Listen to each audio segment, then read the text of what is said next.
the world has to be interpreted, against the opinions or the different points of view of different people in the world. And therefore, the result of this kind of research is believed to be subjective or intersubjective, meaning that it is your own opinion, it is your own realities, is how you view the world. So the research approach in this paradigm is also called intensive as opposed to extensive, meaning that you focus on something so intensively, right? Because you are interested in the detail, the small number of the observations. So that's why people call this approach a small n research, because you don't care about being the large number of observation. All you care about is the detail, or the cases, and all the realities of the phenomenon that you want to study. Or people also call it thick description in anthropology, and we'll talk about that in a few weeks, because you describe something in all the details so that you learn all aspects of that phenomenon that you want to study. And you do that by immersing yourself within the phenomenon. You don't just talk to 10,000 people. You talk to, let's say, 30 people, but you learn about those 30 people in all aspects of their lives. This is the intensive approach. So if you want to map, again, I took this diagram from one of the books. So if you want to map the structure or the differences between the two paradigms, the first paradigm, the positivist paradigm, it is extensive, meaning that it extends to cover so many examples. So that's why it tends to be quantitative, because it is a large n, a large number of observations. And therefore, the methodologies or the methods that people use is questionnaire, right? You questionnaire or you survey, let's say, 2,000 people, for example, and you don't have time, to talk to every one of them. So all you get is the big picture, right? The something that is representative of the phenomenon. But by contrast, people in the interpretivist or humanist camps, they prefer intensive approach as opposed to extensive. So in this approach, you tend to be more qualitative. You're not interested in the quantity, but you're looking at the quality of your conversation. So your preferred methods tend to be interview or observation or case study, because you want to get at something so small. That is why it is called a small n research. So that's the matter of paradigm, right? Which is the governing level, the top level of any research project. It is the lens through which you view the world. And from paradigm, we know that the paradigm has a major influence on how you design your research as well. So we define the research design as the overall program of any research project from the beginning to the end. Yeah, think about how you design let's say, a shirt, right? A fashion designer and how he or she designs a shirt. You have to start from the beginning, sourcing the materials, doing the sketches, picking out the right material, and then putting them together.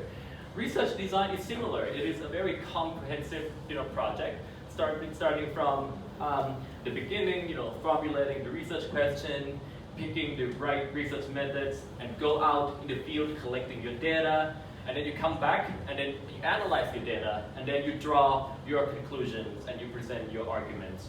So it is, the general process of research design from step one to the last step.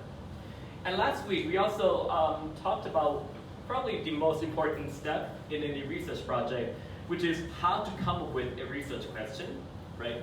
Because the research question determines everything else. It determines who are you going to talk to. It determines, what methods you are going to use. And last week as well, we make a distinction between what we call exploratory research, exploratory question, and explanatory question. Meaning that, in general, it is okay to start with something very basic, right? Something, like, for example, what causes poverty. But eventually, after reading more and more, after talking to more people, after observing lots and lots of examples, you will eventually understand that your research question can be more complex or can be more sophisticated, because you want to get at a deeper meaning of anything that you want to study. So in general, an exploratory question is at the beginning of every research project, but eventually, hopefully, you will move towards a more explanatory research question. So the differences is, for the first question, it tends to be very basic, ground searching, preliminary, because the purpose is for you to explore something that you don't know about before, like alcohol in urban space, for example, probably completely new topic to you. So you want to start off by exploring as much as you can, but at one point you will reach at the explanatory question, which is the research question that is more focused, that gets at something that is more in depth, and hopefully something that provides a meaningful explanation to the problem that you are investigating. And last week as well, we also learned that the research question has to be difficult. The research question has to be, more complex. It should not be something that is simple or something that you can answer right away. For example, what is the number of the childbirth mortality in Thailand, or is there any natural disasters in Thailand in 1980s? All of these are examples of queries, not research questions, right? Because again, these questions are very easy to find the answers to. You can look it up on Wikipedia. You can, call the offices and ask for information, or you can just go on the internet and find out more about the problem. Or similarly, right? Did the number of the poor people decrease in 2017? What is the opinion of lawmakers? All of these are examples of, exploratory or queries, right? They are not substantive enough, they are not complex enough to be research questions. So you probably have seen this diagram before, the differences between data, information, and knowledge, and insight and wisdom. And as you can see in this image, the data information tend to be disconnected, right? You find facts about everything. You find facts and information about things and all that. But what you want to get at is research, yeah? You don't want to just to get at information. You don't want to get research because, this is where we start, right? Who are the drinkers in Thammasat University, for example? This is the beginning. But eventually, where you want to be is to connect the dots, yeah? To see the patterns, to see how all of these different examples fit together within the large picture. So it is okay. And in fact, all of us, we will start at this data. We will collect data, yeah? We will talk to people. But eventually, we will draw all sorts of data together and come up with knowledge. What are the insights, what are the knowledge that you can find from your research? So we will start, in this section of the table, and then eventually we will reach towards, the wisdom or the higher level knowledge. And how do we do that? Last week as well, we talked about how we can move, yeah, from a query towards a research question. And that is the process of refining the research question. So we can start with something very exploratory, but eventually we can, get at something that is deeper and more meaningful. And we do that through literature review, and I will talk about that as well. So coming back to this, the basic steps of research design. These are, the general steps in research design. And last week as well, we talked about, the ethical issues, yeah, the ethics in research. Because research is not just about, talking to people. It's about caring about the people that you want to talk to in terms of their ethical and their moral well-meanings. So I forgot to talk about this last week, so I decided to present it this week.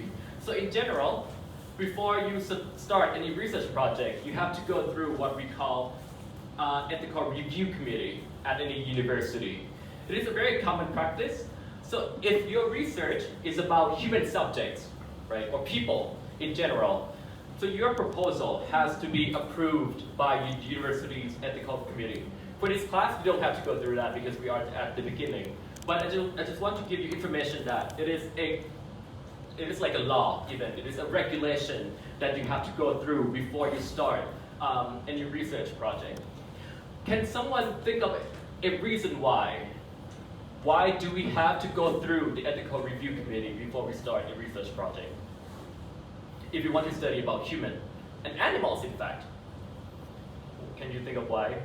Yeah. I think it's to ensure that the research is doing actual, that's not doing any harm to like what it's trying to study about. Yeah, exactly. The purpose is to ensure that our project would not cause harm to the human subjects that are involved.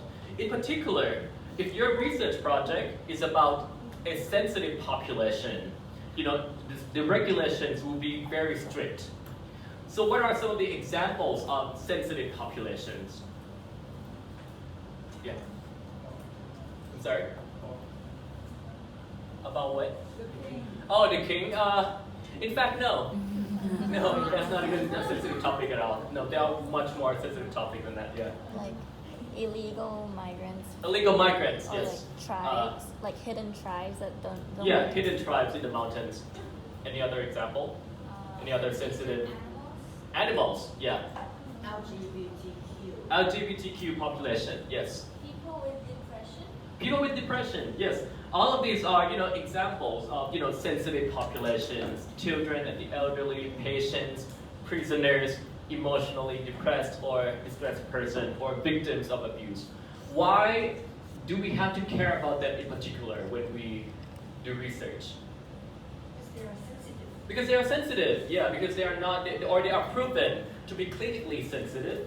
And any of your questions that you think are basic can cause harm to them. For example, when did your parents get divorced? A perfectly reasonable question to most of us, but in fact, if you talk to a sensitive, person, he or she might find that question too sensitive.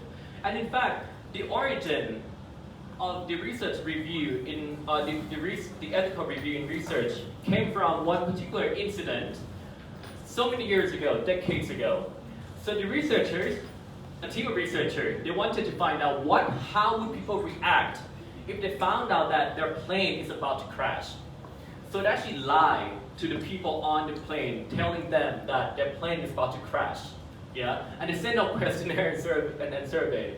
Again, lots of people, came away from that incident being traumatized, being very depressed for the rest of their lives, right? So since that point on, there's a regulation that all research projects have to go through, especially when you deal with human subjects, have to go through the ethical review. Yeah. So the example shows that, of course, you are researchers, but it doesn't mean that you can do everything to get your knowledge. It doesn't mean that you can intrude on people's privacy or on people's sense of emotional security to get what you want. Again, that is the significance of ethical review in research. So yes, the role of the ethical review committee is to ensure that the confidentiality of the people. You're not going to review his or her names unless those people are comfortable with you reviewing their identity. And you have to ensure that the project doesn't cause any risks or harms or benefits to the people involved in the research in any way. Okay, so that's again, that's just from last week, not even this week. That's a summary of the research design. What is this? Oh, okay. Just to give you a tips, on how to do well in GS 111. Again, as you can see, this is not any rocket science class. It is not calculus, advanced calculus or anything. It is, basic analytical research. So in order to do well, or in order to understand the lecture, you are encouraged to do the readings before class, yeah? It will help a lot if you at least just skim through, the first few pages of the readings. And feel free to ask questions, because as you can see, the materials are very difficult and some of it are very new to you. So if you don't understand, chances are your classmates would not understand either. So there's no harm in asking questions. And of course, you are encouraged to talk to me individually after class or before class, or at any time if you have questions. Okay, so in this week we will talk about literature review, which is another important step in research as well. So first, we'll talk about literature, what is literature, and then literature review, and then how to identify, how to choose, or how to select the relevant literature for your research. Has anyone heard of the term, or in fact the phrase, literature review before? Yeah, a couple of people. Yeah, in fact, so that's good. So two words, obviously, literature and review. So we'll start discussing them in turn, starting with literature. So literature in this class is obviously not English literature or Thai literature or French literature that you learn in school. Again, these are books and novels of creativity.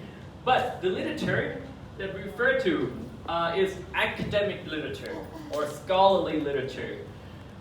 It means a body of existing knowledge, very general, on a particular topic. It means, everything, books, articles, reports, that people have been researched on a specific topic, and that is called a literature, or a body of knowledge. Okay, so that is a very general definition of literature. And review, obviously, to read and to review and to consider and to evaluate the literature on that particular topic. So before we start, can someone guess what could be the significance of a literature review? Why do we need to do literature review? I think it's basically to combine different types from different existing researchers and connect it together into one document. Yeah, exactly. Before you study something, you must be sure that the thing that you want to study have been researched by other people. So for example, alcohol and urban space. You are sure that there are so many other people who are researched on the same topic before. So you want to know what other people have done so far and what do they have not done so far. So if you think of research as the production of knowledge, so to research is to produce knowledge. So therefore, it is important to study what has been studied previously, right? It is important to study what other researchers in the world out there have done before you. So for example, if you want to study alcohol in urban space, for example, there are so many other people, decades and decades before you, who have done that research before. So you want to know what kind of questions they have asked, what are the populations they have talked to, what are the findings, right, that they have come up with, or what are the cases that you want to study. Because you want to know that what is the current state of knowledge in the field, what is the gaps, what is the potential way in which you can contribute to the same body of knowledge. And this week I assigned 2 readings. The first one is, I think, in the book, it's a book chapter, it's about literature search. Again, how to search for literature. And the second one is a very good piece, very short as well. It is how to conduct a literature review. Again, these are the steps. First, you have to search, yeah? And second, you have to review. And we will talk about them in turn. So, the book chapter is about how to search for the literature. It's essentially how to narrow down your research topic and where to look for sources. And that's why it is called a literature search. And the second piece, literature review. So it tells you how to conduct a literature review, or why do we have to do a literature review. So before you start your research project, I encourage you to explore the 2 readings because they are very useful. So before you start a literature review, you have to know your topic first, yeah? So in this class, I assign you, a very general, it's not even a topic, it's a theme, right? Alcohol in urban space. That is a topic, but at the same time, it is a theme. And in general, it is the most important, it is a very difficult step as well, because how do you know what you want to study? And in fact, it is one of the most difficult struggle of our researchers, right? How to move from what is in your head, yeah, what you have been thinking, how you move that onto papers, onto writings. So in general, let's say that there is one topic out there in the world. Let's say alcohol, yeah? And you have your interests too. right? Outside of class, you like readings, you like playing guitar, you like playing soccer and whatnot. So a good way is to find the middle ground, yeah, or the common ground between the topic and your research interest. That way, you can make sure that you will not get bored, eventually, because it is something that you have to study for, a couple of months. So it is a good idea to find something that, that you are interested in and something that is meaningful for the research as well.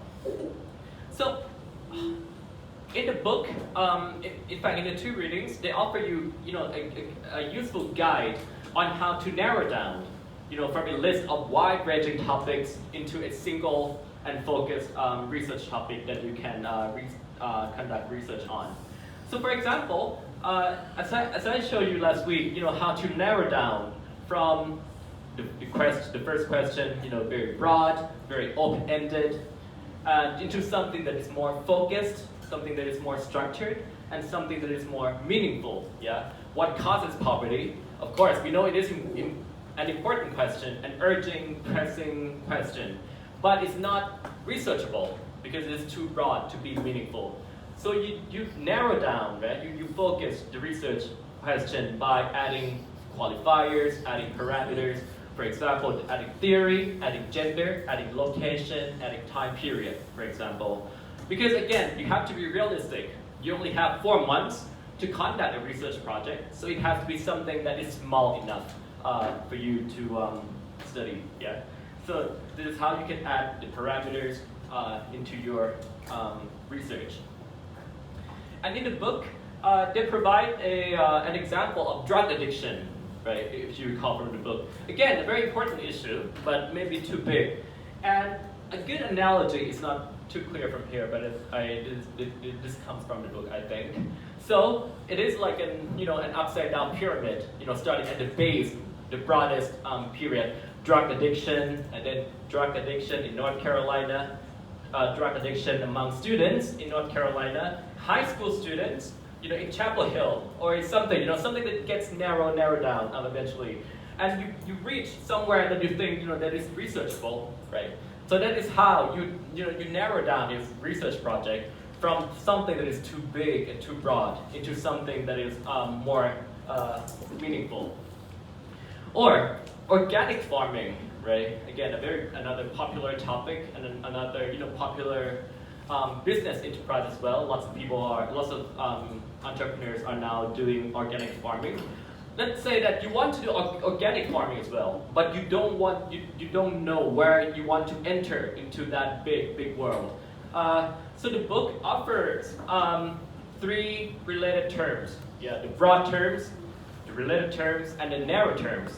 And as you can tell, the broad terms is very broad. For example, geography, farm extensification, farm diversification, and whatnot.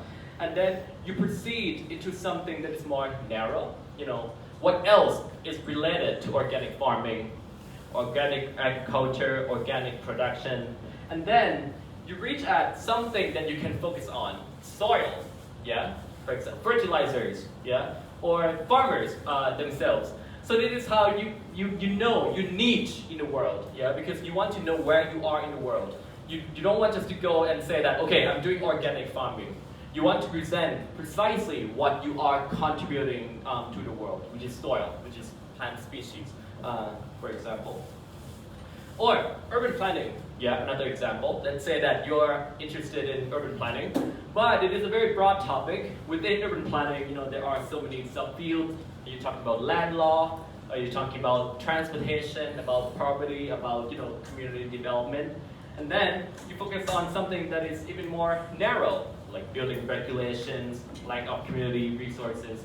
And later on in the class today, in the 3rd hour, we will do that. So we will start with a very broad topic, and then we can see if we can, 3 of you or 4 of you can narrow down into something that is small enough for your research project. And there are a few tips that I can offer when you select your project. First, you shouldn't be too ambitious, right? Again, this is a very important consideration. And you have to be aware of your limits. the time and money and your skills, yeah? For example, your topic might be so fascinating, so important, but then like you only have 4 months and you only have 4 people to help you. So you should be aware of the limits around your research topic. And then always narrow down the focus. What kind of theory are you looking at? So for example, a good example is poverty. What aspects of poverty are you looking at? What aspect of alcohol are you looking at? What aspects of urban space are you looking at? And you do that by adding parameters or qualifiers into your research project. For example, location, time period, and study population. Are you surveying teenage drinkers, or are you surveying parents of teenage drinkers, or are you talking to the bar owners, for example? And that's how you get as precise as to the kind of knowledge that you want to produce. Okay, so let's imagine that you have a research topic, you know more or less what you want to study, and then you will proceed to do a literature review. So how do you identify, right? How do you identify the relevant literature for you? So in the past, people would say, go to the library, yeah, go to the library or to talk to your teachers. But now you know that the library doesn't know everything. So you have to identify the experts in the field, the people who are knowledgeable on that particular field. So for example, if you want to talk about fashion history of jeans, right, how jeans evolved throughout the centuries, you have to talk to jeans designers, for example, so that they can give you, the right and precise sources of information. Or consult with your teachers, your professor, and your lecturers as well. But there is one particular tool that I encourage everyone and every group to explore, which is Google Scholar. Has anyone heard of Google Scholar before? Oh yeah, quite a number of them. What is Google Scholar?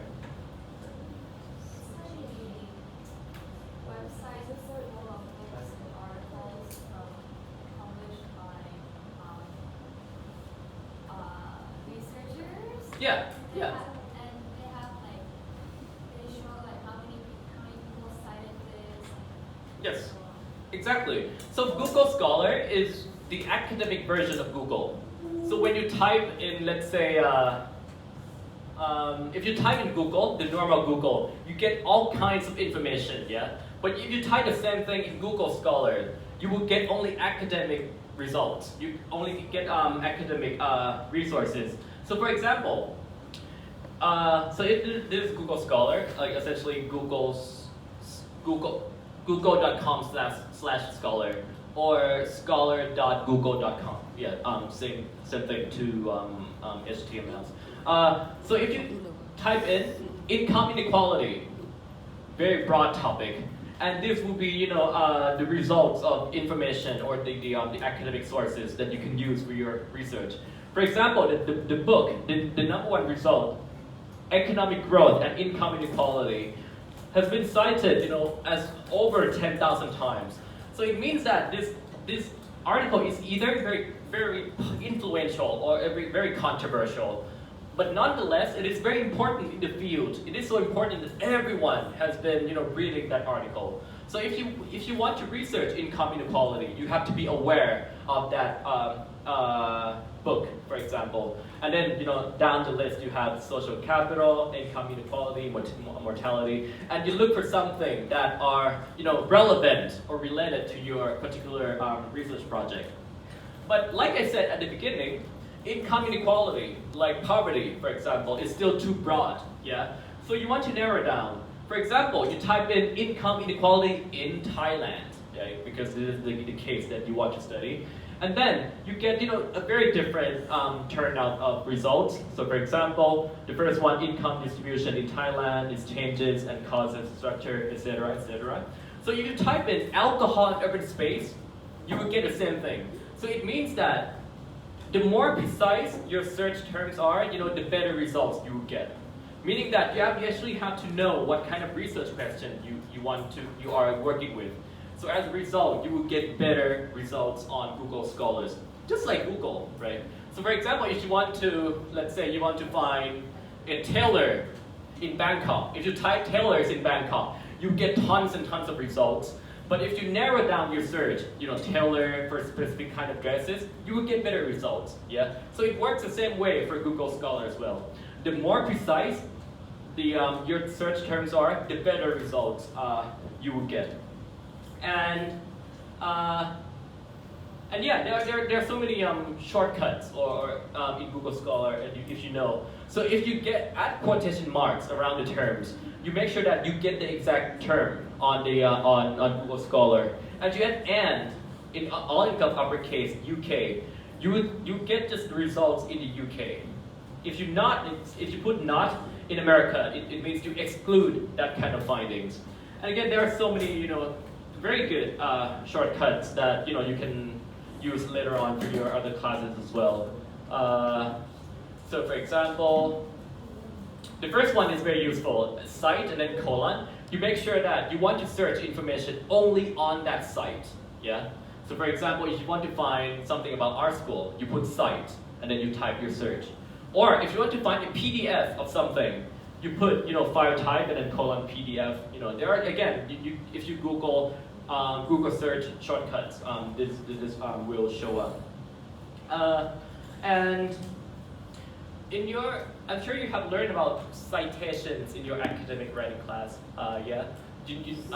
What are the formats that you have been using?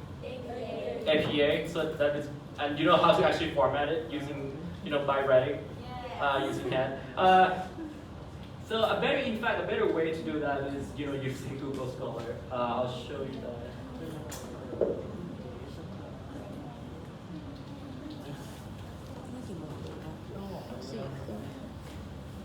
Oh, okay.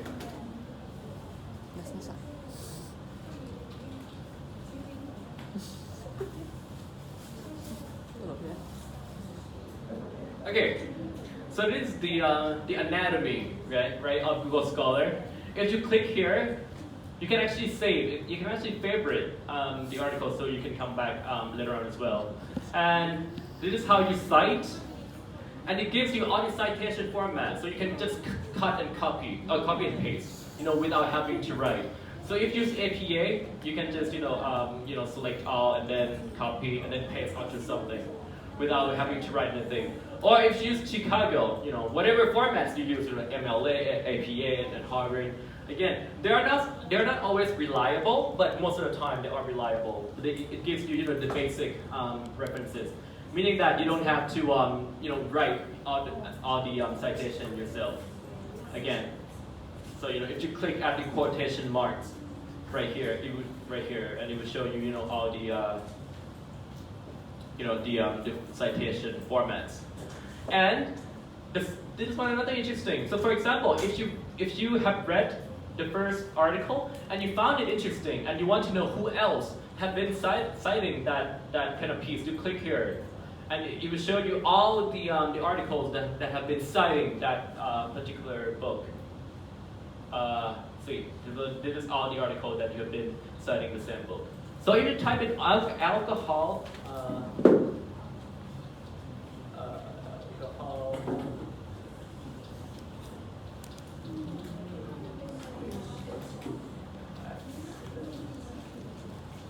Yeah, so this is an example. This is how you find information about alcohol, urban space, and accidents. And you look at how the topics and see how it might or might not relate to your research question. You can even add Thailand. Right. Again, it gives you so many turns out of the article. Or among teenager, I don't know, how to write teenager. Yeah, I mean this is how you get the right sources for your research. Okay. Okay, so for our class, for your research project, if you read the syllabus, you will find that you have to cite the academic sources for your research. I think 12, did it say 12 or 15? I don't remember exactly how many. But what counts as scholarly sources for academic, for literature review? what are some of the examples of sources that you can use for your research? Yeah. University research. Yeah. Anything else?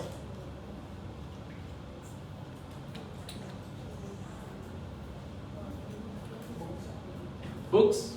Yes. Academic articles. Yes.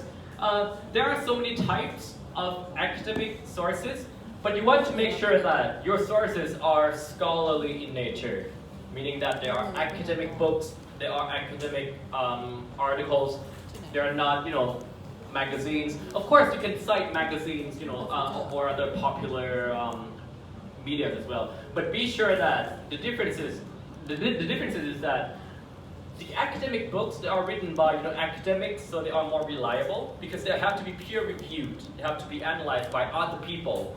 Whereas the popular sources tend to be opinions of people who write on that particular topic, and they don't go through peer review. So you don't know for sure whether or not that the popular sources are reliable or not. So scholarly sources, it can be books, it can be articles, it can be reports. First of all, they are written by experts, by professors, by researchers, like people in universities, and they are peer reviewed. Does anyone know what peer reviewed is? Yes. Yeah, exactly. They're not just published. Yeah, before they get published, they are reviewed by the people in the field, and they have footnotes and citations, and it gives so many references, so you know where to go if you want to find out more. And it has, some kind of expertise, and therefore it is very in-depth, and sometimes it is very difficult to read, right? Because, again, you study something so complex, and it's not always easy.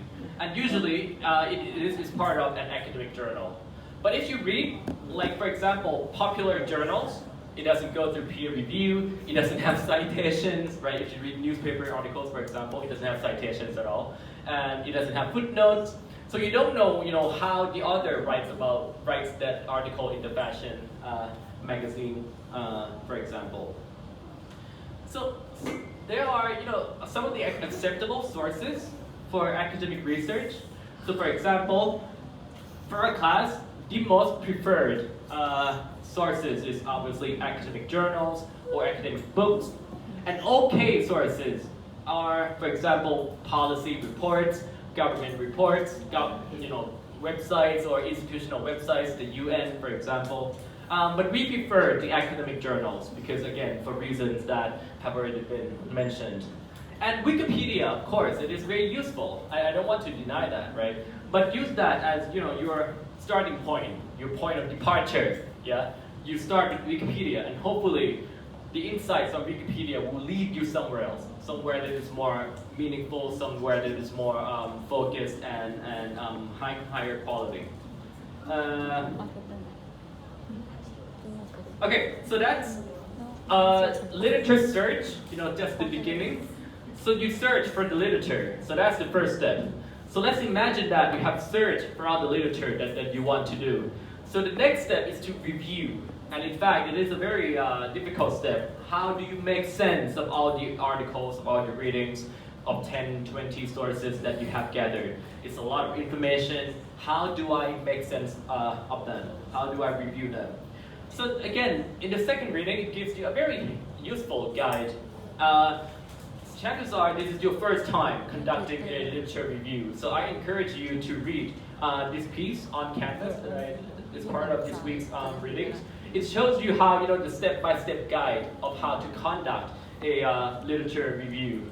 Again, it is provided by the University of Leicester in the UK. Give you a definition of what is a literature review. So in that reading, they gives a definition of literature review as an interpretation and synthesis of published work, or the interpretation and synthesis of the existing body of knowledge. So that's the definition of literature review. So let's break down, let's break down all the underlined words. Interpretation, published first. It has to be published, obviously. It has to be high quality. It has to be academic. It has to be, recognized, by people in the field, by scholars in the field. And second, interpretation. It is your interpretation. It's not a summary.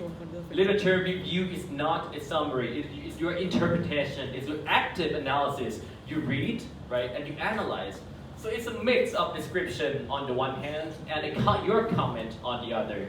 So literature review is not, I'll read and I'll summarize. No, it's not, right? It is an active analysis.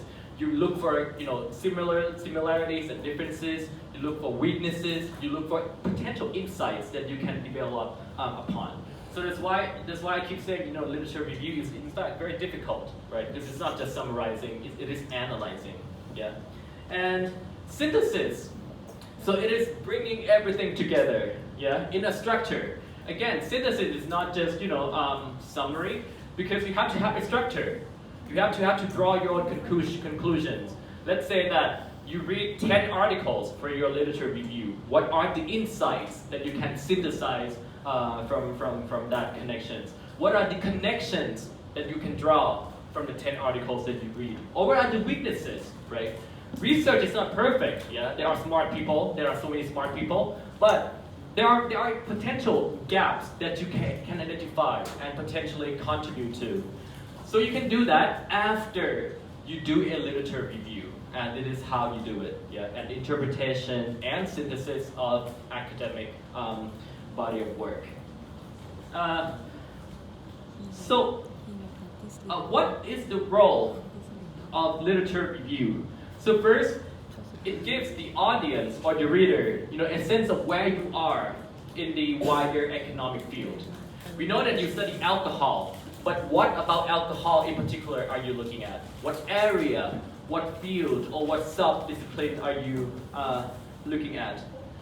And second, the role of literature review is to report your findings, yeah, from the literature. Let's say that you have read 10 articles. What are your critical review? What have you found out, from readings? What are the things that you can synthesize from your readings? And hopefully, you can identify a gap or a connection. So let's say you read about alcohol in Malaysia, you read about alcohol in Indonesia, in Singapore. What are the connections between the three places? What are the similarities that you can find? Or what are the differences? And how is it similar or different from the case of Thailand, for example? So that is how you produce a broader knowledge for the field. I'm not going to go through this, but again, this is very important. It is right from the book. So why do we have to do literature review, right? Or what is the significance of literature review? And I took this from the book.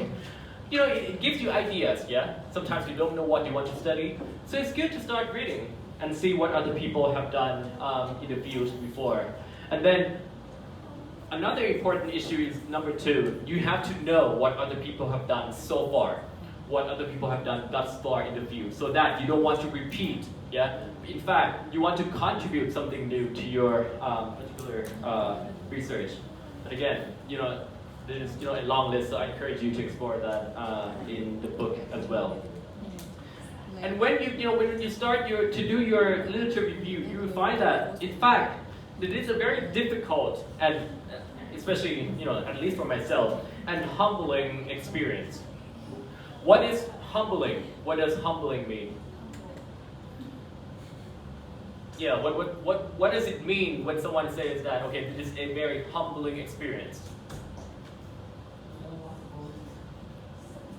You don't want what? Yeah, it is a humbling experience that you know that you are so, you don't want to boast about it, because you know that it is a big topic. The more you read, the more you find out that there are so many things that you don't know. Yeah, the more you read, you find that, oh, there's so much to explore. So therefore, it is a very humbling experience. Yeah, the world is so big, the academic world is so big, and I'm just only a small part of that. And I mention this because it is a very difficult process, but it is a very meaningful process as well. And I hope that you get to learn from reading from other people's works. And we'll try to explore this later on today.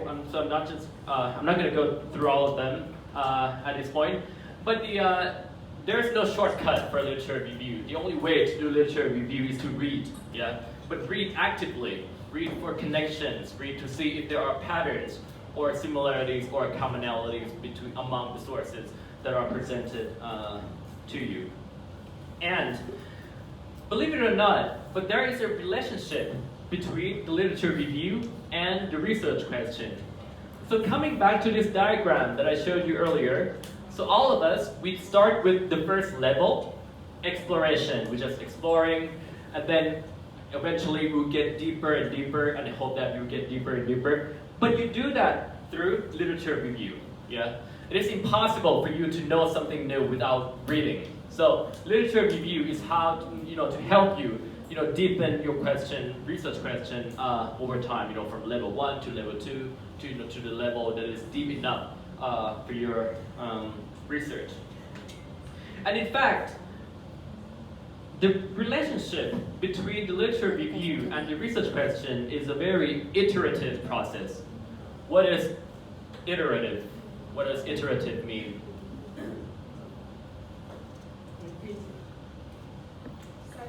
Yeah, it is a repetitive process in a cyclical manner, meaning that you start it informs one another. So it means that it is simultaneous and ongoing. So my question now is, should we have a research question first, or should we do the literature review first? Which one should we have first? Literature review. No, I think have an idea of the research question, the broad topic, and then literature review, Okay. and then narrow it down. So who says we start with the research question first? No, research idea. Who says we start with the literature review first? What about everyone else? In fact, it doesn't matter, really. If you want to start with the literature review first, it's good. It's open-ended. You want to know what other people have said so far. If you want to start with the research question first, it's good too. Yeah, at least you know what to guide you. But eventually, it doesn't stop at either places. Yeah, you have a research question, go read. After you're reading, come back to your research question. Yeah, or if you start with the lit review, read. After you're done reading, what is your question?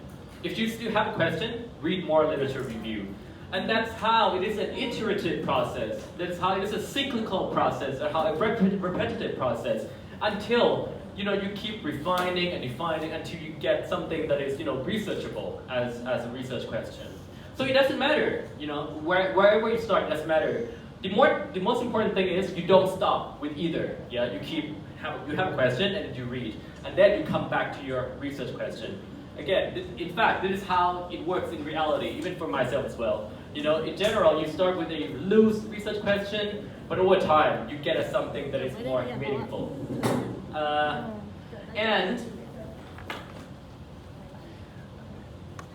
Okay, I'll speak about this now, but it will make sense a lot later on once you start your research project. Your topic can change or shift, and it is perfectly okay. Yeah. Again, you work with 4 people. It is very difficult to work to collaborate among 4 people. So it's okay. In fact, when your research question changes, it means that you have a deeper or better understanding of the same topic. So there is nothing wrong about that. In fact, you should allow for some room for change as well. Yeah, don't have such a fixated idea. Okay, this is the research question, and I'm not going to change it. And that's not a good practice, right? Because you want to read more, and you have to have some room for uncertainties and changes, potential changes in the future as well. And again, I keep coming back to this piece because I do think it is a very useful guide, especially for beginners, beginner researchers like ourselves. Again, it is a very useful guide, and a very short as well. I think it's 4 pages or 3 pages long. Any questions? Do you have any questions about the literature review or anything? No. Okay, so before we take a break, so now can someone define what is literature in research? What is literature in research?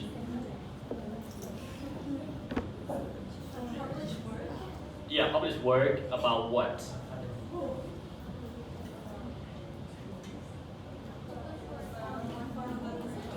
About what? Yeah, on what you're curious about, on your research topic. Now, what is a review? Or a literature review? Evaluation of what? Yeah, of the text or the topics or the articles that you read. Yeah? You want to say something?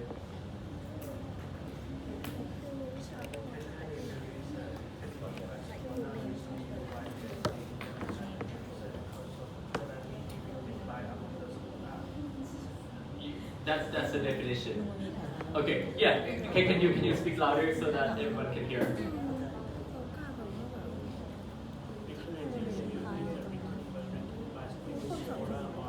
Excel.